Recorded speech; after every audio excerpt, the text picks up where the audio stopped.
Hello again, and welcome back to the V.T.P. We've got another wonderful world to explore here, so let's get right back into the action.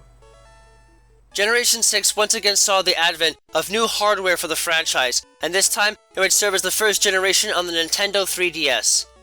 With this device, the days of sprites in-game had finally faded, as the world of the franchise became fully three-dimensional in the mainline games, with models for people, Pokémon, and landscapes alike that truly gave a sense of being in a sprawling world for one to explore at their leisure. With technology in turn came a revamp in the style of the games and how they were presented, with lush colors and environments becoming a core part of the expansive game field. In the initial games of this generation, we were introduced to the Kalos region, a land far larger with a more diverse array of Pokémon to find and capture than any region to come before, as players made their way through the region to try not only once again become the champion of the region, but also put a stop to the plans of Team Flare in their quest to eradicate all that did not meet the desires of their leader, Lysandre, and his dream to eliminate most of the world in order to bring balance and peace to it once more. While the development of games in this generation was not entirely done in a way that looks acceptable today, especially given the axe development of a Pokémon Z game or anything of the sort, it still stands as a successful venture onto new hardware, and truly a generation that at the very least stands out for that. Pokémon Ami. Introduced in the Kalos region, the Pokémon Ami app was designed to help really bring players closer to their Pokémon by giving them the tools and resources that would allow them to give extra care to their Pokémon through food, play, and petting, among other functions. Aside from being the original trigger for how Eevee could evolve into Sylveon before friendship and the fairy-type moves alone became the trigger for evolution, Pokémon cared for with this function would develop greater affection for their trainers, a new mechanic that could allow them to hit with critical hits more often, dodge attacks, and even survive deadly strikes if their affection was great enough. Although it might not have made much of a difference for serious combat mechanics and combat potential, this function did help to give players a greater sense of connectivity with their Pokémon outside of battle, and was not truly removed after its debut generation, merely being replaced with the Pokémon Refresh app in Generation 7. Sky and Inverse Battles. Sky battles work pretty much the same way that any normal battle would, with the sole caveat that only Pokémon that can actually participate in them are those that can have the capacity to fly, or those that have access to the Levitate ability. In a different vein, inverse battles are different from most other types of battles in that the way the super effective damage is calculated is totally inversed, hence the name. This means that attacks that might be ineffective against certain types, or even unable to damage them at all due to type immunity, are swapped to deal super effective damage, and vice versa. While both unique and offering some fun to those looking for something different, like triple and rotation battles from Generation 5, these types of battles were gimmicks at their core, and do not do much to add to the complexity of many fights, so they did not make it past Generation 6. Soaring. Soaring as a mechanic was essentially just an upgraded variant of Fly in Aurus that allowed players to not only fly to some locations, but actually explore the skies around the whole region in order to find special locations, hidden islands, rare Pokémon, and even locations and gateways where legendary Pokémon could be encountered due to the activity of a Hoopa unseen in the region. While a unique mechanic to be sure, this gimmick relied heavily on the use of Latios and Latios as the soaring partner, plus legendary appearances and other major shenanigans were connected to a Hoopa within that region specifically that was never officially seen within those games and thus was a loose end that never got tied up. As such, it is likely that it remained in Aurus because of those vital connections and said loose end, not entirely making it into further generations, aside from marking a time where a Pokémon with Fly was not needed to actually relocate to far-off locations. Mirage Spots. These strange features are directly linked to the soaring mechanic mentioned previously, and seem to be the product in-game of a Hoopa messing around with the whole region within Aurus. In essence, these spots can be split into two categories. The first are ones that appear randomly, and these are linked to a 24-hour cycle that changes the Mirage spot that is currently in existence every day, and aside from each spot featuring rare Pokémon that normally cannot be found elsewhere in the games, they can also lead to rare and valuable items that can be worth hunting for if players have the patience to do so. On the other hand, there are also Mirage spots that will only show up when certain criteria are met, and these are mostly linked to the encounters with legendary Pokémon that are normally not found within the whole region in any way at all. While Mirage spots combined with a soaring mechanic more than made it fun to actually explore the whole region and the waters around and even beyond it, much as with soaring, it was a mechanic that tied directly to Aurus and its events and environment, and thus was not continued in further generations when the adventure switched to the Alola region in Generation 7. Horde Encounters. Horde Encounters were a special type of battle format that would pit players with just one Pokémon at a time up against a group of 5 of them, either in rare trainer fights or much more commonly in the wild. The wild Pokemon found in these sorts of encounters are usually about half the level of a normal wild Pokemon in a given area, and can feature pre-evolved forms of stronger wild Pokemon found within a given location. While in most cases they tend to be all the same Pokemon, sometimes rare exceptions will pop in amongst other wild Pokemon that might only be available through these sorts of encounters. This can prove to be a boon for shiny hunters and trainers as a whole, but the unique mechanics of the system also seem to fall out of favor after Generation 6, as it was not brought into further generations. The exact reasoning for this is not entirely certain, but it might be because it was simply replaced with the SOS system in Generation 7 for the sake of changing things up and making the system more engaging. Super Training. Super Training was created in Generation 6 as a way to make it easier for players to EV train their Pokemon without having to constantly battle against wild Pokemon and opponents, and it certainly could prove to be a potent tool to have to put many Pokemon on the fast track to greater power as a whole. In essence, Pokemon in the system are placed in minigames where they are tasked with launching balls to defeat giant Pokemon balloons in a boss fight of sorts, in order to not only earn EV points for a specific stat, but also punching bags they can then use to gain even more EVs or even other beneficial attributes, such as increased friendship. Special challenges can even be unlocked to earn greater EVs and even rare bags, and as a whole, it serves as a fun way to gain a bit of battle prowess for one's Pokemon and whatever stats are desired, with little muss and fuss. Plus, doing well in certain challenges can potentially award players with rare items like evolutionary stones, giving even more incentive to participate in the challenging exercises. Despite its multi-purpose function, the Super Training app was discontinued at the end of Generation 6, as it fell in connection with the player search system that was also abandoned, though it is a shame that it did not continue on its own as a separate feature.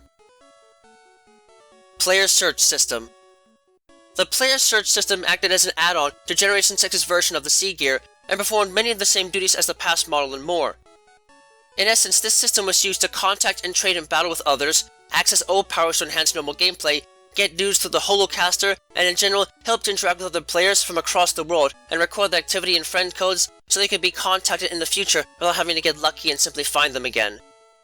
The system itself was paired with the PokéNav Plus with the Generation 3 remakes, and as a whole, served its main purpose well, but it was eventually ousted and replaced with the Festival Plaza in Generation 7 to greatly expand its features and functions.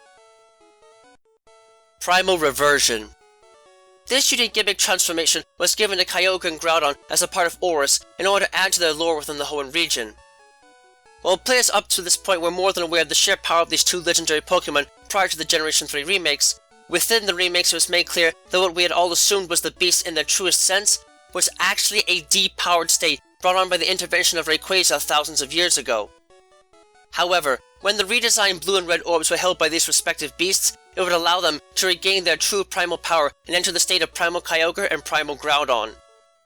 These states not only added 100 base stat points to their base stats while under the effects of Primal Reversion, but even changed their type in the case of Primal Groudon, making it a Ground Fire type, and it changed their abilities as well, granting them the Primordial Sea and Desolate Land abilities, which function as much harsher forms of rain and intense sunlight that can prevent the use of fire and water type moves entirely, also respectively, and were impossible to change with other weather-altering moves until these creatures exited the battlefield. Given that Aurus also saw fit to finally give Kyogre and Groudon their own signature moves on top of this, it is clear that the Generation 3 remakes really wanted to showcase the incredible power of these beasts to the fullest. However, because this feature was meant to be a part of the main story of the remakes and them alone, the items only showed up further in Generation 7 as imported items, and they and other gimmick transformation sets were removed from the series almost entirely with Generation 8 to start anew both in-game and in hardware. Mega Evolution. Mega Evolution is one of the most influential additions ever made to the mainline series games, and still stands out as one of the greatest changes made to Pokémon gameplay introduced thus far. Connected to the lore of the Kalos region, Mega Evolution is made possible through the use of a Keystone and a Megastone, the former being used to channel the emotional power of a trainer into the Pokémon, and the Megastone then acting as a vessel for that power to allow certain Pokémon to transform and become more powerful than ever before, undergoing the process of Mega Evolution. But only a few handfuls of Pokémon were ever given this unique power, with a special Megastone being assigned to each of them that needs to be held by them and for the process to work. The results were more than dramatic, as it gave many Pokémon a new life in the competitive scene and increased their overall power to staggering levels. While only one Pokémon can be Mega Evolved in a single battle, this can give them access to new types, increased stats, and even new abilities to make them a far greater threat than they may have ever been before. This unique power carried over into Generation 7, but only as imported items, as Megastones are believed in lore to have been created from evolutionary stones that are exposed to the energy from AZ's ultimate weapon, the Reaper of Ambrotos, and thus were mainly meant to be the major gimmick of Generation 6. Sadly, they were not to last, as Megastones and Mega Evolution in general were done away with in Generation 8, as the franchise continued to move through its own major gimmicks every generation, and Game Freak rebalanced the metagame on their own terms, and thus has been retired from the mainline series outside of Pokemon Go, where it currently still thrives to some degree. Pokemon Bank. Pokemon Bank is an online service that is connected to the Nintendo 3DS that performs the same basic functions of storing and transferring any Pokemon from Generation 3 and up into the Generation 6 and 7 games. Though a paid service at the time of this analysis, it will be free to use in 2023, and as a whole, it is a useful service that enables Pokemon from some of the earliest generations to be transferred into the current games, and is further compatible with the re-releases of Generation 1 and 2 on the Virtual Console, making it possible to use it to transfer Pokemon from the very start of it all to the modern times with the right setup. While the service itself is still active and can be used, its primary purpose of storage has been replaced with Pokemon Home, though it will likely continue to be a vital part of the series into the foreseeable future. Destructible background elements. In the Kalos region, depending on the type of environment present when encountering a wild Pokemon or even a trainer, there is a chance that a background element may appear that can actually be interacted with. While the objects themselves cannot be directly targeted for attack, using the right sort of move against an opponent in that situation can indirectly be used to disturb or otherwise destroy the object in the background, in turn allowing players to pick up a rare item from the element that might otherwise be very difficult to obtain. While it was a nice addition to battling that made wild encounters a bit more engaging, hiding rare items in such objects may have been a step too far without any way for trainers to really figure out how to harvest them outside of brute force trial and error, which might explain why this feature never made it past its debut generation. Clothing. While the ability to purchase clothing might not sound all that exciting at first, the capacity to buy and wear different types of clothing in this generation served as the biggest way to change and customize a player's appearance in the games up to that point in the franchise's history. While some items could only be made available after completing certain objectives in the main campaign, the sheer variety of wear that was available to players was truly something special, and really served as a useful nail in pinning down the wants and needs of every fashionista in the world. Or at the very least, it allowed players to really make their characters look as much like themselves as possible. While the different types of outfits actually available to players has changed over time, subsequent generations have mostly kept this customization intact, and in turn means that it is likely to continue to reoccur in the franchise into the future, so long as fans continue to make use of it to make their journeys in-game as personal as possible. Wonder and Surprise Trades. This unique trade feature stands out as the ultimate guessing game for trainers looking to throw something out into the world and see what comes back. In essence, the Wonder Trade and Surprise Trade functions allow players to take any Pokemon and simply let it go into the system randomly in order to trade with someone else that too has thrown something into the system. There is no direct communication between these players, instead having trades randomly arranged as Pokemon come into the system to effectively surprise players with something they may or may not have expected. The simple and quirky nature of this activity can mean that almost anything can be obtained through this system, and thus offers a degree of mystery, intrigue, and engagement that invites greater playing time, working in turn as a gimmick to keep in successive generations in some form or another. Changes to type effectiveness. Generation 6 not only added a new type to the series, but at the same time it also provided a minor tweak to a few type matchups in the games, namely making the Steel type take neutral damage from the Ghost and Dark types, rather than resisting them as it once did in prior generations. There isn't a lot more to say to this, but it is important to know that this was likely to make the Steel type more balanced, since these past resistances made Pokemon like Metagross extremely hard to take down. They still aren't significantly easier to defeat as a whole from this change, but it did help to even the playing field and make the type easier to deal with for all. Free Legendaries. In the majority of Pokemon games, trainers have gotten used to the hard grind that comes with hunting for and catching legendary Pokemon. They have the title for a reason, as they're typically much more powerful than ordinary Pokemon, and thus tend to be extremely hard to catch. However, this trend was bucked strongly in Oris, as the player is given either a Latias or Latios for their team part of the way through the main campaign of the games, for free, as a way of introducing the unique soaring mechanic found in said games. While this may have been a one-off for many, this was repeated again in Sword and Shield, as the player is basically given Eternatus for free after beating it alongside Zacian and Zamazenta. This might seem a bit too cheap for some players, but I think it works well in giving more novice players the capacity to have something powerful to travel through the games with, and given that both were tied together for story events, it seems this may be a continuing feature for as long as major legendaries are a part of the main storyline going forward. Fairy type. The inclusion and debut of the Fairy type is indeed the most recent change made to the type system in the main series, and the creation of the type provided a great deal of relief and understanding to some of the strangest Pokémon known to exist. Prior to the creation of this type, there were quite a few Pokémon, like the members of the Igglybuff and Cleffa families, that had always been seen as pure normal types,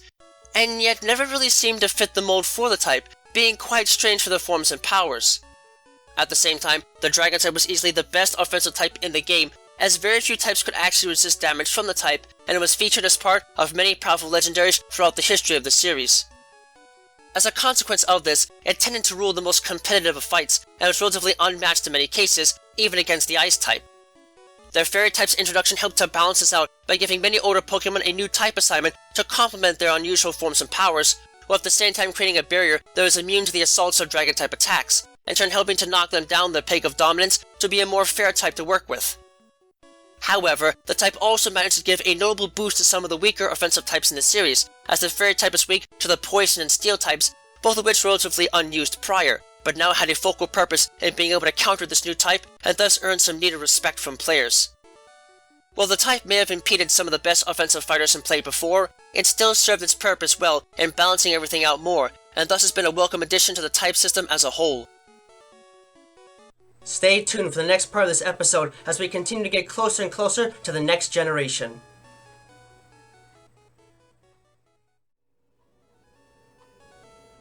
Thank you for watching this video. It brings me great joy to be able to speak to you all in the world each and every time we meet like this, to explore the many different facets of both the world of Pokemon as we know it, and the world as we live it, through every adventure we have with Pokemon by our side.